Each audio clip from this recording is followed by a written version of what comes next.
क्या आपको पता है कि किसी भी लक्ष्य तक पहुंचने का सबसे इंपॉर्टेंट कदम क्या होता है? शुरुआत करना। जब तक हम शुरू नहीं करते हैं तब तक ये सारी चीजें हमारे दिमाग में एज अ इल्यूजन बनी रहती हैं, बिल्कुल सपने की तरह। जब तक आप चीजें शुरू नहीं करोगे, वो सपनों से लक्ष्य में कभी भी बदलेंगे नहीं। तो आप किसी भी परिस्थिति में हो, टाइम सही हो ना हो, आप बीमार हो, आपने पहले कुछ नहीं किया, तो अब कैसे करिए? ये सारी जो चीजें हैं उन्हें एक साइड करिए और आज से ही शुरू करिए। इस बात से बिल्कुल डिपेंड नहीं करती है कि कल नहीं किया तो वो आज भी नहीं करने लायक है। जैसे पिछली क्लासेस में आपने, पिछले लेक्चर्स में आपने, पिछली बुक्स, पिछली क्लासेस, जो भी चीजें हों, आपने पढ़ाई की नहीं की, सीरियस थे नहीं थे, डजंट मैटर। लेकिन अब जो समय बचा है, अगर आज से शुरू करोगे तो अपने बहुत लक्ष्य के करीब पहुंच जाओगे। सिंपल सी बात है। किसी का होगा कुछ ज़्यादा पाना, किसी का होगा कुछ कम पाना, किसी को होगा बस पार करना। तो आप जिस भी लेवल पे अपनी थिंकिंग को रख रहे हो, उस लेवल के अकॉर्डिंग आपको मेहनत करने की ज़रूरत है। क्या बात समझे? तो चलिए आज स्टार्ट कर रहे हैं हम अपने रे ऑप्टिक्स को अपनी रीजन एसोसिएशंस के अंदर, जहाँ पे हम इनके क्वेश्चंस को अच्छे से कवर करेंगे, एक टॉपिक को क्लैरिटी के साथ समझेंगे, क्योंकि ये चैप्टर बहुत ही ज़्यादा इंपॉर्टेंट है, तो अपने साथ अच्छे क्वेश्चंस भी लेकर आया होगा। I am damn sure about. Clear है? तो चलिए शुरू करते हैं अपने फर्स्ट सेशन को। Let's get started.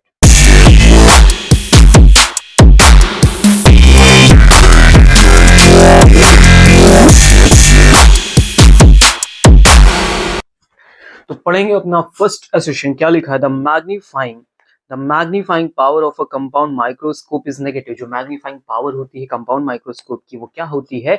नेगेटिव होती है। क्या फॉर्मूला होता है? तो m is equal to M O into M E, that is our formula. जहाँ पे o क्या होता है? ऑब्जेक्टिव लेंस की मैग्निफिकेशन है। e क्या है? आईपीस की मैग्निफिकेशन है। और इसके सामने एक बढ़िया सा माइनस लगा होता है। तो पहली बात हमारी सर क्या हो गई? करेक्ट हो गई। सेकंड पे आते हैं।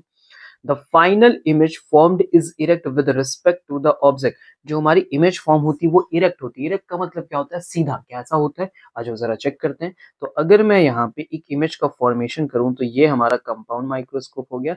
और आपने देखा होगा कि जब हम फाइनल इमेज यहाँ पे फॉर्म कर रहे होते हैं, ऐसे कंडीशन में ये दो रेज होती है हमारी, जिन्हें हम बैकवर्ड डायरेक्शन में ऐसे लेके आते हैं और फिर यहाँ पे कट करती हैं। जहाँ कट करती है वहां पे क्या फॉर्म होती है? हमारी इमेज फॉर्म होती है। तो क्या ये इरेक्ट है या फिर इन्वर्टेड? सर ये इन्वर्टेड है। क्या बात समझ में आएगी? इन्वर्टेड है तभी हमारी इमेज कैसे फॉर्म हो रही होगी? रियल का फॉर्मेशन कर रही होगी। Get it? तो सर ऐसी कंडीशन में हमारा रीजन क्या हो गया है? रॉन्ग हो गया। अगर मेरा असर्शन सही है, रीजन रॉन्ग है, तो ऑप्शन नंबर सी के साथ हम जाएंगे। Get it? हो गया? क्लियर आई बात समझ में? ऑप्शन नंबर सी के साथ हम आगे बढ़ेंगे। चलते हैं नेक्स्ट असर्शन पे। और नेक्स्ट असर्शन पढ़ते हैं हम लोग। A convex lens when immersed in a liquid disappears। जब किसी कॉन्वेक्स लेंस को किसी लिक्विड में रखते हैं, इमर्ज करते हैं, तो ऐसी कंडीशन में वो डिसअपियर हो जाता है। तो जरा कॉन्सेप्ट समझो। किसी भी तरह का कोई लेंस हो, है ना, आप उसे डिसअपियर करना चाहते हैं, तो आप क्या करें? आप उस मीडियम में ले जाकर उस लेंस को रख दो। ठीक है?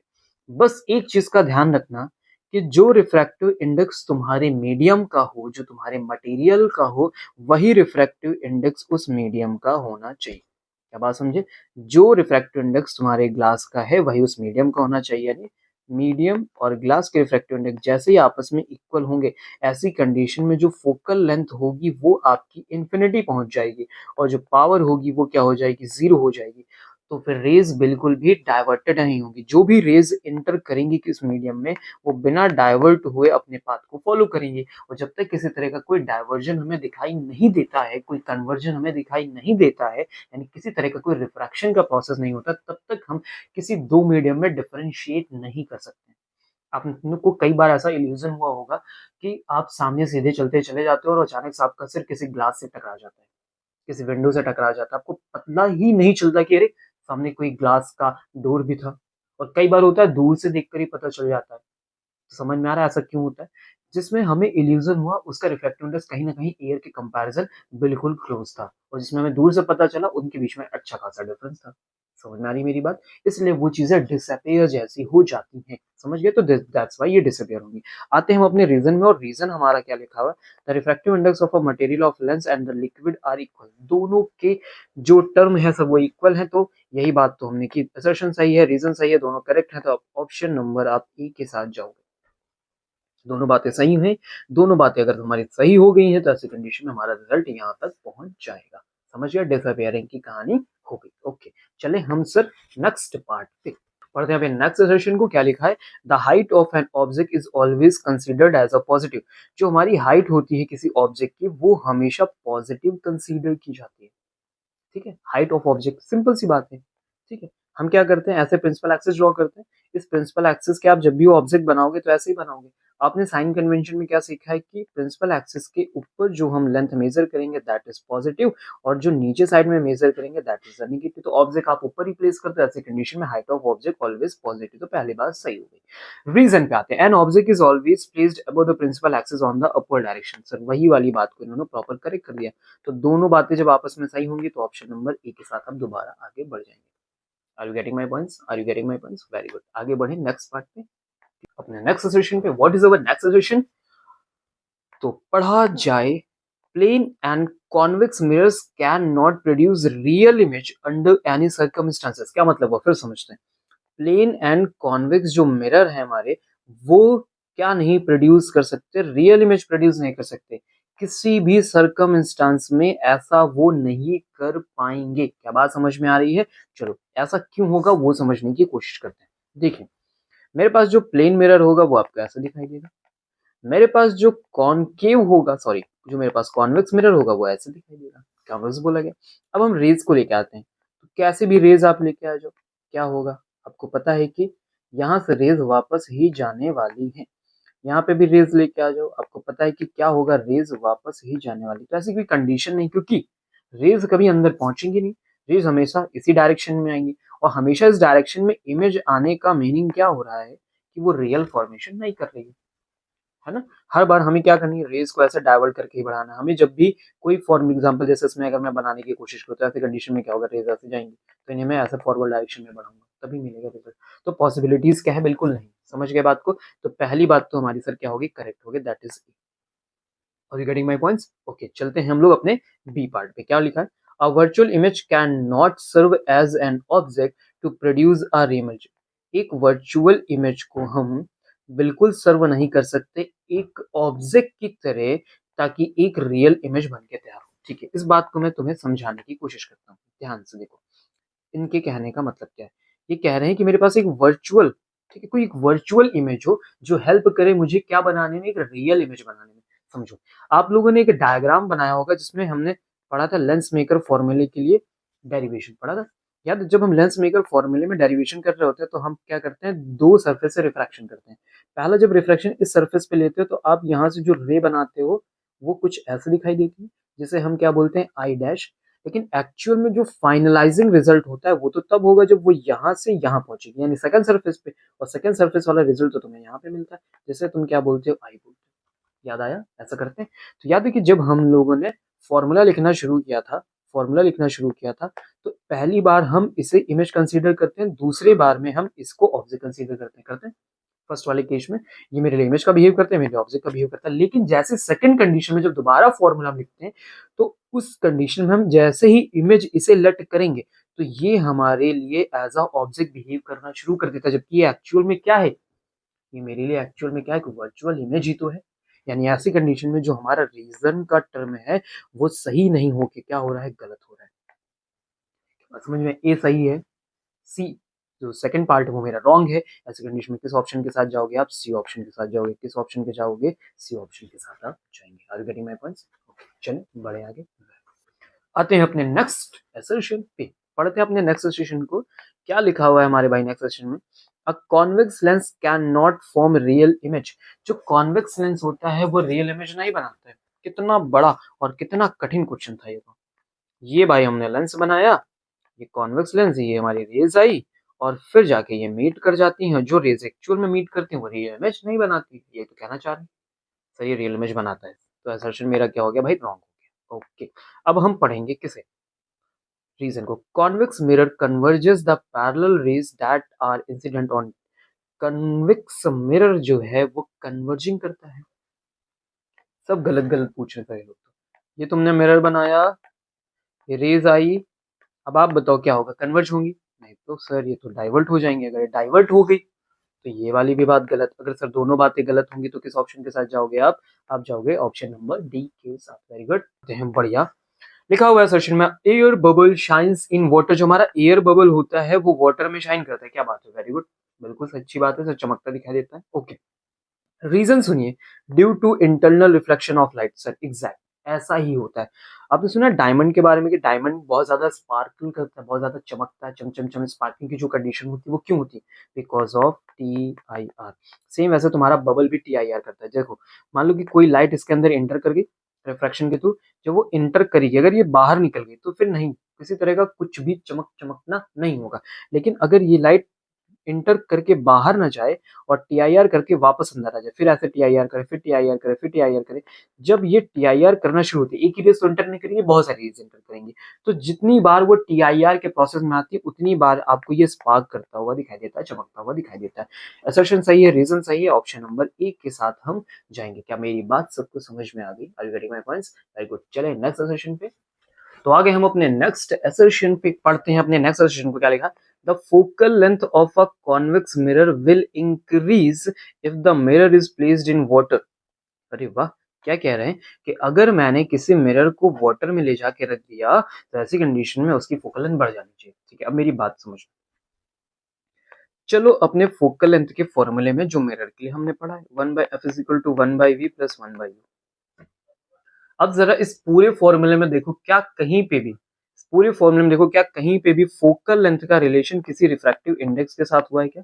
या फिर इस किसी टर्म में कहीं पे भी ऐसा आया हो कि रिफ्रैक्टिव इंडेक्स का प्रोसेस इंपॉर्टेंट है कहीं पे? बिल्कुल भी नहीं आया सर। अगर नहीं आया तो क्या डिपेंडेंसी बन रही? बिल्कुल नहीं बन रही। इसका मतलब क्या हुआ कि मिरर का जो फोकल लेंथ होता है वो इंडिपेंडेंट होता है। क्या होता है? वो इंडिपेंडेंट होता है। किस चीज से इंडिपेंडेंट होता है? मीडियम से इंडिपेंडेंट होता है। मतलब आप एयर में हो, आप वाटर में हो, आप किसी भी मीडियम में चले जाओ, फोकल लेंथ हमेशा क्या होने वाली है? फिक्स होने वाली है। इसका मतलब जो हमारा पहला पार्ट है सर वो क्या हो गया है? रॉन्ग हो गया है। ठीक है, अब हम चलते हैं ऑप्शन नंबर सेकंड वाले पार्ट के साथ, दैट इज अवर रीजन। चलिए पढ़ते हैं अपने रीजन को। क्या लिखा है? The focal length of convex mirrors of radius r is equal to the f is equal to F is equal to R by two. यानी इन्होंने रिलेशन दिया F is equal to R by two. Sir ये बात तो बिल्कुल सही है, तो रीजन तो हमारा करेक्ट है पर असर्शन हमारा रॉन्ग है। ऐसी कंडीशन में, ऐसी कंडीशन में आप क्या करने वाले हो? आप जाओगे ऑप्शन नंबर डी के साथ। ठीक है, ऐसे ऑप्शन जब दोनों गलत हो तो भी डी के साथ जा सकते हैं, और पहला गलत हो के दूसरा सही हो जाए तब भी हम ऑप्शन नंबर डी के साथ ही जाएंगे। तो चलते हैं अपने नेक्स्ट असर्शन पे। What is our next assertion? The image formed by total internal reflection are much brighter than those formed by mirrors or lens। ये क्या कह रहे हैं कि जो इमेज का फॉर्मेशन TIR से हुआ है उस इमेज की जो ब्राइटनेस होगी वो एज अ कंपैरिजन ज्यादा होगी मिरर और लेंस से बनी हुई इमेज की। क्या बात समझ में आई? तो ऐसा क्यों हो रहा है जरा मेरी बात समझना। देखो, आते हैं अपने बेसिक से प्रोसेस में। फॉर एग्जाम्पल ये आपके लिए क्या हो गया? कोई मीडियम हो गया, this is the medium one, this is the medium two. जब भी कोई लाइट किसी एक मीडियम से दूसरे मीडियम में इंटर करती है, ऐसी कंडीशन में समझना, ऐसी कंडीशन में वो कुछ चेंजेस करती है। जैसे कि क्या चेंजेस करेगी? उसकी जो एनर्जी है वो वेरिएट करेगी, उसकी जो स्पीड है वो चेंज करेगी, उसकी जो इंटेंसिटी है वो भी चेंज करेगी। वो डिपेंड करता है कि कितना मीडियम में चेंज आ रहा है। समझ गए? फॉर एग्जाम्पल वैक्यूम से एयर जा रहा है तो ना के बराबर चेंज प्रोड्यूस हो। एक ग्लास से दूसरे ग्लास में जा रहे हो, जिनके डिफ्रैक्शन जो सॉरी जिनके जो डिफ्रैक्शन के, आप एक ग्लास से, फॉर एग्जांपल आप एक ग्लास से किसी दूसरे ग्लास में जा रहे हो, है ना, तो जिनके लिए रिफ्रैक्टिव इंडेक्स के जो रिजल्ट हैं वो बहुत ही ना के बराबर में चेंजेस हुए, मतलब वेरिएशन बहुत कम है। तो ऐसी कंडीशन में ये उतना ज्यादा इफेक्ट नहीं करेगा, लेकिन एक्चुअल बात है तो ये इफेक्ट करता है। समझ में आ गई बात? इफेक्ट करता है। अब मान लो कि यही तुम क्या कर रहे हो? रिफ्लेक्शन कर रहे हो, तो रिफ्लेक्शन में क्या होगा? ये रेज एज इट इज वापस चली जाएगी। ऐसी कंडीशन में एनर्जी में कोई चेंज नहीं आएगा, इंटेंसिटी में कोई चेंज नहीं आएगा, स्पीड में कोई चेंज नहीं आएगा। लेकिन अगर बहुत ध्यान से देखा जाए तो एनर्जी में थोड़ा बहुत वेरिएशन देखने को कभी कभी रिफ्लेक्शन में मिलता है। कब? जब हमारी सरफेस प्रॉपर स्मूथ ना हो, एक रफ सरफेस हो। ऐसी कंडीशन में जो रफ सरफेस होती है उसकी कुछ एनर्जी का अमाउंट एब्जॉर्ब कर लिया जाता है। अब हम आते हैं स्पेशली TIR में। तो TIR के साथ कहानी क्या है कि TIR में जैसे ही लाइट एंटर करेगी पूरी पूरी वापस आ जाएगी। तो देखो ये एज इट इज वही एनर्जी लेके वापस आ गई, वही इंटेंसिटी लेके वापस आ गया, वही स्पीड भी लेके वापस आ गया। और TIR का प्रोसेस तब होगा जब सरफेस आपकी प्रॉपर स्मूथ हो। ऐसी कंडीशन में देखो TIR का मीनिंग है टोटल इंटरनल रिफ्लेक्शन, मतलब थोड़ा सा भी अमाउंट यहाँ से रिफ्रैक्ट ना हुआ हो। ऐसा मीडियम मेरे पास होना चाहिए, ऐसा मिरर मेरे पास होना चाहिए। समझ में आ रही बात? या फिर ऐसी कंडीशन मेरे पास बन जाए कि बिल्कुल भी लाइट उस मीडियम में एंटर ना करे। तो फिर ये सारी चीजें सही होंगी। तो आपको पता है कि जब सारी एनर्जी एज इट इज लेके आप इमेज को फॉर्मेशन करोगे तो आपकी ब्राइटनेस भी क्या होगी, ज्यादा होगी। ऐसी कंडीशन में मेरा असर्शन इज करेक्ट सर। चलते हैं सेकंड पार्ट पे। There is no loss intensity in total internal reflection. Sir ये वाली बात भी मेरी सही है। अगर दोनों बातें सही हैं तो ऑप्शन हम ए के साथ जाएंगे। Are you getting my points? Clear? Okay, चलते हैं नेक्स्ट पार्ट पे। आगे हम अपने नेक्स्ट एसर्शन पे। What is our next assertion? जरा ध्यान सुनिएगा। क्या बोला जा रहा है? A hollow lens behaves like a thin glass plate. एक जो हमारा होलो लेंस है वो थिन ग्लास प्लेट की तरह काम कर रहा है। अब पहले समझते हैं जो ग्लास प्लेट है वो क्या है। ये है मेरी भाई ग्लास प्लेट। अब इस ग्लास प्लेट के लिए अगर मैं फोकस लिखना चाहूँ, what is our focal length, तो क्या मिलेगी तुम्हें? इन्फिनिटी। इसके लिए पावर लिखना चाहूँ तो तुम्हें क्या मिलेगा? जीरो। अगर मेरे होलो लेंस ने सेम एज इट इज अगर ऐसा बिहेव कर दिया तो दोनों बातें सेम हो जाएंगी। अब समझते हैं अगर ऐसा कर पाया तो। ठीक है, चलो शुरू करते हैं। देखो, इसके अंदर एयर है, इसके बाहर भी एयर है। ठीक है, अब क्या करने जा रहा हूं मैं, इसके लिए फोकल लेंथ चेक करूंगा। तो 1/f is equal to mu minus 1 और ब्रेकेट में 1/r1 माइनस 1/r2। ठीक है, सारी कहानी इस म्यू के टर्म में है। जरा ध्यान से समझने की कोशिश करिएगा। What is the mu? इसे हम बोलते हैं relative refractive index. Relative refractive index mu by mu. ये कैसे बनता है? ये हम एक मीडियम का कंपैरिजन दूसरे मीडियम से करते हैं। फॉर एग्जांपल ऐसा समझो कि लाइट कहीं से आ रही है और फिर किसमें एंटर कर रही है। समझ गए? लाइट कहीं से जा रही है फिर किसमें एंटर कर रही है। तो ऐसे करके हम इसको डिवाइड करते हैं। अब जरा ध्यान समझो, जो लाइट आई है वो एयर से आई है, फिर मेरे ग्लास में थोड़ी देर के लिए गई, वो वापस फिर से एयर में ही चली गई, यानी एयर टू एयर चल रहा है। तो ये भी एयर हो गया, ये भी एयर हो गया। अब दोनों की वैल्यू तो सर 1 और 1, 1/1 1 हो गया। अब यहाँ पे रखोगे जाके तो क्या बनेगा? 1-1, जिसका आंसर कितना हो जाएगा? 0 हो जाएगा। क्या बात समझ में आई? और अगर ये रिजल्ट मेरा 0 हो गया तो फोकल लेंथ मतलब 1/f इज इक्वल टू क्या हो गया? 0। अगर 1/f इज इक्वल टू 0 तो f का मतलब क्या बन गया भाई? तुम्हारा इन्फिनिटी। और f इन्फिनिटी तो तुम्हारी जो पावर है वो क्या आ गई? 0। देखो क्या वैल्यूज हमारी मैच कर गई हैं। इसका मतलब पहली बात तो सर सही हो गई। ओके, चलो चलते हैं अपने रीजन में। Power of this lens become 0। कह रहे हैं कि जो पावर है इस लेंस की वो 0 हो जाती है, इसलिए वो उसकी तरह बिहेव करता है। सर ये बात भी सही है। दोनों बातें हमारी सही हो गई, असर्शन भी हमारा सही है, हमारा रीजन भी सही है। और अगर दोनों बातें सर सही हो जाएंगी तो बिहेवियर एज इट इज मिलके हमारे पास आंसर ए को देगा। Are you getting my points? चले नेक्स्ट पार्ट पे। आ रही बात समझ में? अच्छे क्वेश्चंस मिल रहा है, मजा आ रहा है? ओके, तो बने रहिए। शुरू करते हैं अगले पार्ट को। What is our next session? जरा ध्यान से देखेंगे। देखा, critical angle of light passing from glass to air is least for light of violet colour. कह रहे हैं जो क्रिटिकल एंगल की वैल्यू है वो वायलेट कलर के लिए मिनिमम होनी चाहिए, कम से कम होनी चाहिए। ओके, देखो इसको मैं बहुत सिंपल तरीके से तुम्हें समझाता हूँ, एकदम मजा ही आ जाएगा। देखो, ये तुमने बना लिया प्रिज्म। ठीक है, अब एक लाइट लेके आओ, जिसे मैं बोल रहा हूँ व्हाइट लाइट। थोड़ी देर के लिए मानो ये व्हाइट लाइट है। अब ये व्हाइट लाइट आपको पता है ऐसे करके कुछ पैटर्न्स में डिवाइड हो जाती है। अगर मैं यहाँ पे सारे पैटर्न आपके लिए लिखूं तो मैं क्या लिखूंगा? VIBGYOR। तो देखो जरा सबसे ज्यादा कौन डाइवर्ट हुआ है? V फॉर वायलेट डाइवर्ट हुआ है। तो जिसका डाइवर्जन ज्यादा हुआ है, जो हमारे लेंस से ज्यादा डेविएट की गई है, क्या उसके लिए रिफ्रैक्टिव इंडेक्स भी सबसे ज्यादा होगा, मैक्स होगा as a comparison of other colours. अगर म्यू की वैल्यू सर बहुत ज्यादा हो गई है तो ऐसी कंडीशन में हमारा क्रिटिकल एंगल एक रिलेशन बना के रखता है, sine C is equal to 1/म्यू। अगर म्यू की वैल्यू मैक्स है तो साइन सी की वैल्यू मिनिमम होनी चाहिए, यानी क्रिटिकल एंगल कम से कम हो जाएगा। और यही बात तो हमारे असर्शन ने कही है, तो हमारा असर्शन क्या हो गया? करेक्ट हो गया। Are you getting my points? Clear है? आते हैं इसके रीजन पे। चलो पढ़ा जाए इसका रीजन। क्या लिखा हुआ है? Refractive index of glass prism is maximum for violet light. कह रहे जो वायलेट लाइट है उसके लिए रिफ्रैक्टिव इंडेक्स ज्यादा होता है। कब? ग्लास प्रिज्म के लिए। क्या ये मेरी बात सही है? अगर ये मेरी बात सही है तो इस रिजल्ट पे हम आगे हैं कि हमारा असर्शन सही है, हमारा रीजन सही है। तो किस ऑप्शन नंबर के साथ आप जाना चाहेंगे?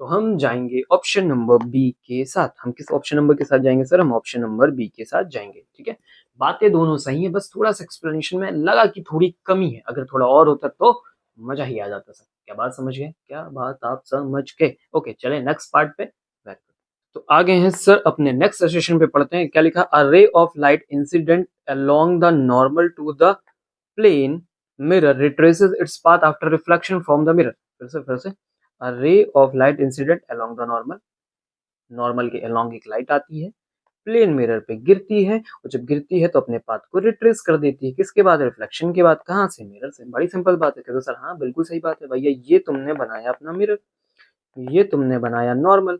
अब जो लाइट है वो इसी नॉर्मल पे इंटर करके गई, तो भाई पता है यहीं से रिफ्लेक्ट भी हो जाएगी। सिंपल बेसिक भाई बात है। ठीक है, क्या बात समझ में आई? ऐसी कंडीशन में इंसिडेंस एंगल कितना बनता है? 0 बनता है। तो रिफ्रैक्शन एंगल भी कितना बनता है? 0 बनता है। यानी पहली बात तो सर एक नंबर सही होगी। चलो दूसरी वाली बात पढ़ो। क्या लिखा दूसरी वाली बात में? A ray of light along the normal has angle of incidence as π/2। कह रहे हैं कि आई की वैल्यू π/2 होनी चाहिए। क्या बात सही कह रहे हैं? गलत। भाई एंगल बनाते कहाँ से हो? तो भाई ऐसे कोई लाइट लेके आए तुम, रिफ्लेक्शन किया, रिफ्रैक्शन किया, कुछ भी किया तुमने। ठीक है, तो जब आप कोई भी चीज और करते हो तो आप पहले क्या फॉर्म करते हो भाई? एक नॉर्मल फॉर्म करते हो, और जो भी एंगल तुम बनाते हो वो हमेशा कहाँ से बनाते हो? नॉर्मल से बनाते हो। अब तुम्हारी लाइट खुद ही नॉर्मल से चली आई तो एंगल कहाँ बनेगा? नहीं बनेगा। यानी दूसरी वाली बात गलत होगी। पहली बात सही है, दूसरी बात गलत है, तो ऑप्शन नंबर सी के साथ धमाधम चले जाना है। Are you getting my points? तो चलते हैं अपने नेक्स्ट असर्शन पे। तो आगे हम अपने अगले सेशन पे पढ़ा जाए अपने नेक्स्ट सेशन को। What is our next session?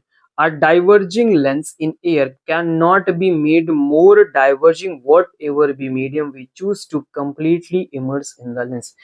कह रहे हैं कि मेरे पास एक डाइवर्जिंग लेंस है और आप उस डाइवर्जिंग लेंस को किसी भी मीडियम में ले जाके इमर्स कर लो और ज्यादा डाइवर्जिंग नहीं कर पाओगे। That is the challenge. और देखा जाए कि इनका चैलेंज में कितना दम है, क्या ये बात सही है या फिर गलत है, ऐसे समझते हैं। डाइवर्जिंग का मतलब देखो कि जो मेरा फोकस होगा अगर वो पॉजिटिव रिजल्ट दे रहा है या फिर मेरा फोकस नेगेटिव रिजल्ट दे रहा है, तो ऐसी कंडीशन में हम उनके नेचर को डिसाइड कर सकते हैं। अगर फोकल लेंथ पॉजिटिव है तो कन्वर्जिंग लेंस होगा, फोकल लेंथ नेगेटिव है तो डाइवर्जिंग लेंस होगा। ठीक है, एक डाइवर्जिंग लेंस है मेरा, कहाँ रखा है? एयर में रखा है। ठीक है, अब समझना मेरी बात को। मैंने कहा 1/f is equal to mu minus 1 bracket के अंदर 1/r1 माइनस 1/r2, ये मैंने लिख लिया। ठीक है, अब वो कह रहे हैं कि f का आंसर जो है वो नेगेटिव है। कहाँ? एयर में ही नेगेटिव है। तो अगर मैं अपने फॉर्मूले को थोड़ा सा ओपन करूँ, जो म्यू होता है वो होता है क्या? वो रिलेटिव रिफ्रैक्टिव इंडेक्स होता है। ठीक है, तो ये मेरा रिफ्रैक्टिव इंडेक्स ऑफ ग्लास हो गया डिवाइडेड बाय लेंस ग्लास, वही बात हुई। ये refractive index divided by air हो गया। जब मैंने इसे एयर में रखा है तो ऐसी कंडीशन में एफ मेरा नेगेटिव आ रहा है, तभी तो मैं डाइवर्जिंग कह पा रहा हूँ। ओके, अब जरा मेरे बात ध्यान से समझना। क्या ग्लास का रिफ्रैक्टिव इंडेक्स एयर के बराबर होता है? क्या ग्लास का रिफ्रैक्टिव इंडेक्स एयर के बराबर होगा? कतई नहीं सर, ज्यादा होगा, 100% ज्यादा होगा। अगर मेरे म्यू जी की value is greater than mu a है तो क्या सर क्या सर ये वाला जो पार्ट है वो पॉजिटिव आंसर नहीं देगा? सर बिल्कुल देगा। अगर इसने पॉजिटिव दे दिया तो फिर इनके लिए कंडीशन लग गई कि भाई साहब आपको तो नेगेटिव ही देना पड़ेगा। पॉजिटिव नेगेटिव तभी ना जाके फोकल लेंथ मेरी नेगेटिव कर पाएगा और तभी ये डाइवर्जेंट होगी। इसका मतलब 1/r1 माइनस 1/r2 एक ऐसा टर्म है जो मेरे नेगेटिव को संभाले हुए, इसी वजह से वो डाइवर्जिंग अभी बना हुआ है। ठीक है, बात समझ गए? अब क्वेश्चन ने चैलेंज में ये बोला है कि आप किसी भी मीडियम में से ले जाकर रख दो, एयर के अलावा कहीं भी रख दो जाके, आप इसे और ज्यादा डाइवर्जिंग नहीं बना पाओगे। आओ इसी बात को थोड़ा आगे बढ़ाते हैं। तो पहले स्पेस बनाएंगे हम अपने लिए, ये बात तुम्हें समझ में आ गई होगी, और अब मैं इसको थोड़ा सा आगे बढ़ाने की कोशिश करूंगा। ठीक है, कुछ टर्म आप ऐसे समझो, मैं शुरू करता हूँ। देखो, मैं कह रहा हूँ कि हमने जो पहला वाला फॉर्मूला लिखा था, ठीक है, समझो मैंने क्या लिखा था यहाँ पे, म्यू माइनस 1 और 1/r1 माइनस 1/r2। ये वाली कहानी कब की है? जब हम एयर में थे। तो ये वाला जो आंसर है, थोड़ी देर के लिए आप ऐसे मान लो कि ये वाला जो आंसर है वो मुझे प्लस का 2 देता है, और ये वाला जो आंसर है वो मुझे माइनस का 1 देता है। तो प्लस और माइनस मिला के मुझे माइनस का आंसर मिल जाता है। ठीक है, अब मैं यही करने वाला हूँ किसी दूसरे मीडियम में ले जाके रखूंगा। तो मैंने दूसरे मीडियम में ले जाके रखा म्यू माइनस 1, फिर फॉर्मूला लिखा 1/r1 माइनस 1/r2। ऐसी कंडीशन में समझना, ये तो नेगेटिव फिक्स है, इसमें कोई छेड़छाड़ नहीं हो सकती। बचा म्यू माइनस 1। ठीक है, अब देखो इसका फाइनल आंसर कितना है, 2 इंटू 1 का मतलब होता है -2। अगर आप इसे और ज्यादा डाइवर्जिंग करना चाहते हो तो वैल्यू -2 से ज्यादा नहीं चाहिए, -2.5, -3, -4, -5। यानी मुझे अब क्या करना है सर, ये -1 तो फिक्स है, इसमें मैं कुछ कर ही नहीं सकता, जो करना मुझे यहाँ करना है। यानी अब मुझे कुछ ऐसा करना पड़ेगा कि ये जो म्यू -1 की वैल्यू +2 पहले आ रही थी वो और ज्यादा प्लस में आना शुरू हो जाए, +3, +4, +5, +6, +7 ऐसे बनना शुरू हो जाए। अब ये कब पॉसिबल है जरा ये देखो। तो मैं अपने म्यू के टर्म को थोड़ा ओपन करता हूँ। तो मैं यहाँ पे लिखूंगा म्यू डिवाइडेड बाई म्यू। कैसे हम लोग इस म्यू डिसाइड करते हैं कि भाई पहले लाइट कहाँ इंटर करेगी फिर कहाँ जाएगी। तो लाइट पहले इंटर करेगी हमारी उस मीडियम में जिसमें हमने उसे रखा है, तो डिवाइडेड बाई मीडियम, और फिर कहाँ इंटर करेगी मेरी क्लास में। ठीक है, अब ये वैल्यू का रिजल्ट तब बड़ा होगा, म्यू की वैल्यू बड़ी चाहिए, तभी तो एक घटाओगे फिर जाके 3-4 आना चाहिए। तो म्यू की वैल्यू, ये पूरी क्वांटिटी की वैल्यू बड़ी तब हो सकती है सर जब मेरा म्यू एम क्या हो जाए, बहुत कम हो जाए, बहुत कम हो जाए। अब जरा समझो म्यू एम मेरा कब कम होगा। देखो यहाँ आंसर जो बन रहा था वो डिवाइड होके बन रहा था एयर से। एयर की वैल्यू कितनी होती भैया, 1। 1 से डिवाइड होने पे आंसर 2 बना, इसका मतलब मेरा जो म्यू एम है वो लेस देन 1 होना चाहिए कि नहीं होना चाहिए, बिल्कुल होना चाहिए। अब बात आई कि क्या ऐसा कोई मीडियम है दुनिया में जो एयर से भी कम रिफ्रैक्टिव इंडेक्स रखता हो। असंभव। क्या ऐसा कोई मीडियम है जो ऐसा करता हो, सर पॉसिबल ही नहीं है, ये मिनिमम वैल्यू है 1। और अगर ये बात पॉसिबल नहीं है तो क्या हम इसका और पॉजिटिव इंक्रीज कर पाएंगे, नो सर। इसका मतलब सर ये सेशन बिल्कुल सही कह रहे हैं कि आप और ज्यादा डाइवर्जिंग नहीं बना सकते। जितना हमने एयर में डाइवर्जिंग किसी को बना दिया, इससे ज्यादा डाइवर्जिंग नहीं बना पाओगे। नेचर चेंज कर सकते हो, कन्वर्जिंग कर सकते हो, कन्वर्जिंग का डाइवर्जिंग कर सकते हो, लेकिन डाइवर्जिंग को और ज्यादा डाइवर्जिंग नहीं कर सकते, कन्वर्जिंग को और ज्यादा कन्वर्जिंग तुम नहीं कर पाओगे। ऐसा कुछ कहना चाह रहे हैं, क्या बात समझ में आ रही। फिलहाल हम लोग डाइवर्जिंग पे बात कर रहे हैं, तो डाइवर्जिंग में ये रिजल्ट हमने देखा कि बिल्कुल सही बोल रहे हैं। आते हैं अब इनके रीजन पे, व्हाट इज द रीजन। कह रहे the minimum refractive index of any medium is 1। कह रहे किसी भी मीडियम का रिफ्रैक्टिव इंडेक्स कम से कम कितना होता है, 1 होता है, यही तो बात हुई थी। और इसी बात पे तो सब कुछ सही हो गया। तो रीजन भी सही है, असर्शन भी सही है, और इसने एक्सप्लेन भी किया। ऑप्शन नंबर ए के साथ जाइए, धुआंधार दम लगा के। क्या बात समझ में आ गई, are you getting my points, मजा आया। ओके, बढ़ते हैं अगले असर्शन पे। सर नेक्स्ट असर्शन पे पढ़ते हैं। What is our next assertion, क्या लिखा है। The mirror formula 1/v + 1/u = 1/f is valid for mirrors of small aperture. जो स्मॉल अपर्चर के हमारे मिरर होते हैं उनके लिए फॉर्मूला वैलिड है। हाँ सर बिल्कुल वैलिड है, दौड़ के वैलिड है भाई। तो बड़े वाले अपर्चर के लिए नहीं, क्या है उनके लिए भी है, उनके लिए भी है। थोड़े बहुत चेंजेस, हल्के फुल्के वेरिएशन, अदरवाइज सब कुछ सही। ठीक है, पहली बात करें थोड़ी रीजन में आते हैं। Laws of reflection of light, क्या कह रहे हैं। जो laws of reflection of light है ये वैलिड है केवल प्लेन सरफेस के लिए, केवल प्लेन सरफेस के लिए, जबकि स्फेरिकल सरफेस के लिए नहीं है। और क्या ये बात मेरी सही है, तो वो समझता है। ये बनाया प्लेन सरफेस और ये बनाया स्फेरिकल सरफेस। अब मेरी जो लाइट है वो इंसिडेंट होगी सर, ऐसे आई और ऐसे चली गई, और तुमने यहाँ क्या बनाया, नॉर्मल। ठीक है, क्लियर होगी बात। अब हम इसके लॉस पे बात कर लेते हैं। तो लॉस मेरे क्या कहते हैं कि इंसिडेंट रे, रिफ्लेक्टेड रे और नॉर्मल तीनों एक ही प्लेन के एक ही पॉइंट पे होने चाहिए। ये पहला हो गया। फिर दूसरी बात इन्होंने कहा कि आई और आर के एंगल आपस में इक्वल होनी चाहिए। क्या मैं यही सेम चीज यहां नहीं कर सकता क्या? क्या मुझे और भी ज्यादा, इससे ज्यादा प्लेन की जरूरत है? क्या मुझे तो बस एक छोटा सा पॉइंट चाहिए जिसपे लाइट पड़े और चली जाए। भैया ये यूनिवर्सल लॉ है, बात को समझना। ये कैसा लॉ है, यूनिवर्सल। इसको बिल्कुल डिपेंड नहीं करेगा सरफेस प्लेन है कि नहीं है, क्या है, बस मिरर है तो काम कर जाएगा, मिरर है तो काम कर जाएगा। I getting my points. तो यहाँ पे भी देखो एक ही पॉइंट पे आई आर सबमिट तो कर रहे हैं, है ना, तो आई और आर भी आपस में इक्वल हो जाएंगे।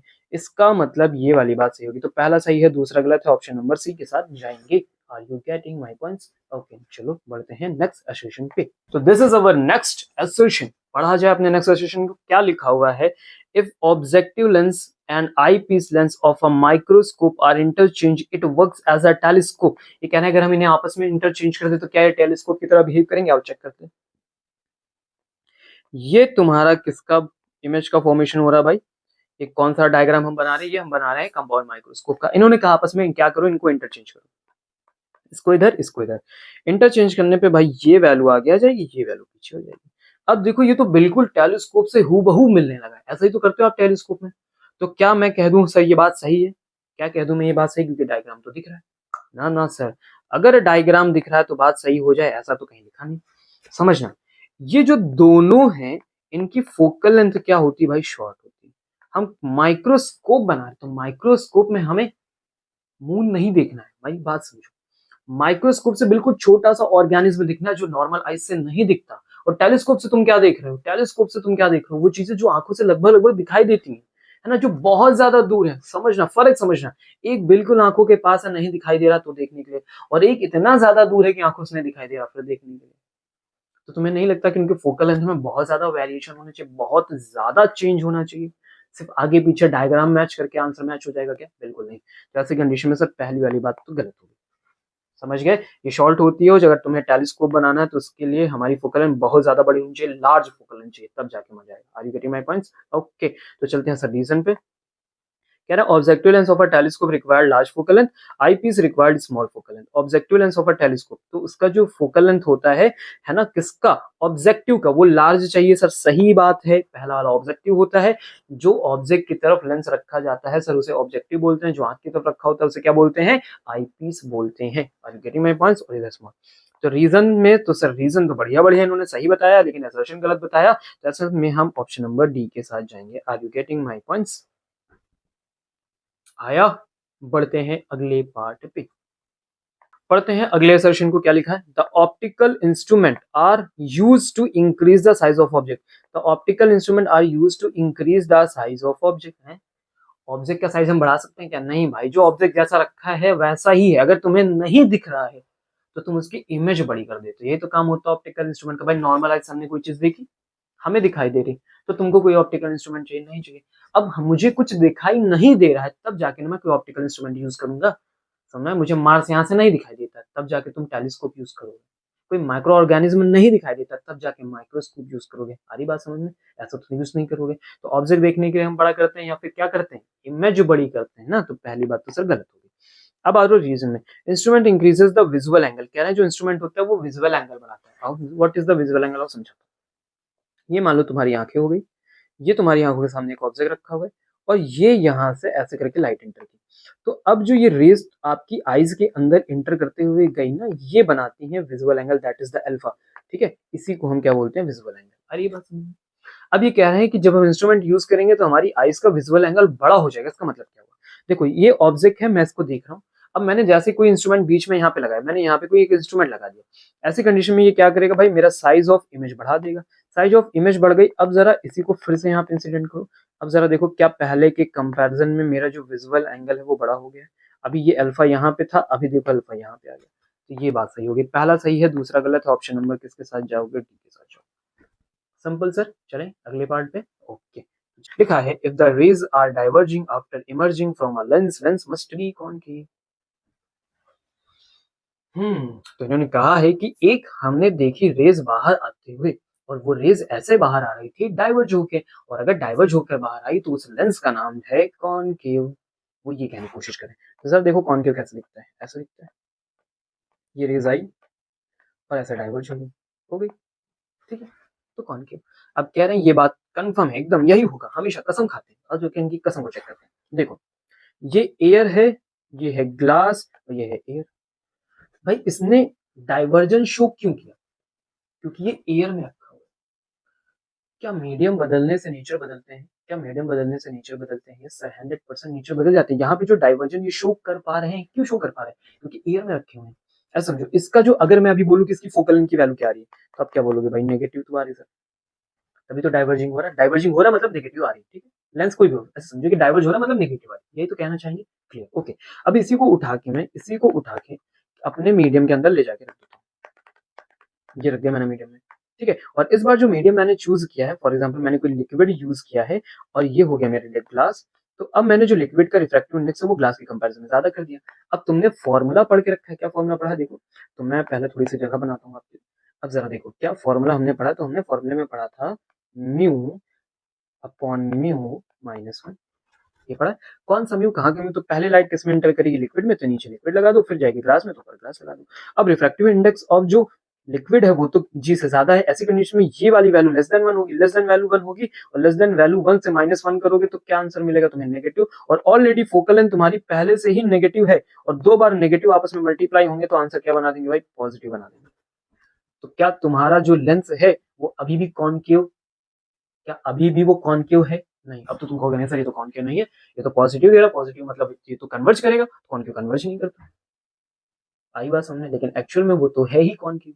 तो सेम ऐसे अगर मीडियम में मैंने कुछ रखा और डाइवर्ज करा तो जरूरी नहीं कि वो कॉनकेव हो। तो पहली बात सर हमारी क्या होगी, गलत होगी। सेकंड पे आते हैं, व्हाट इज अवर रीजन, तो लिखा है the convex lens can give diverging raise, जो कॉन्वेक्स लेंस होता है वो डाइवर्जिंग रेज बना सकता है, कॉन्वेक्स लेंस डाइवर्जिंग रेज बना सकता है।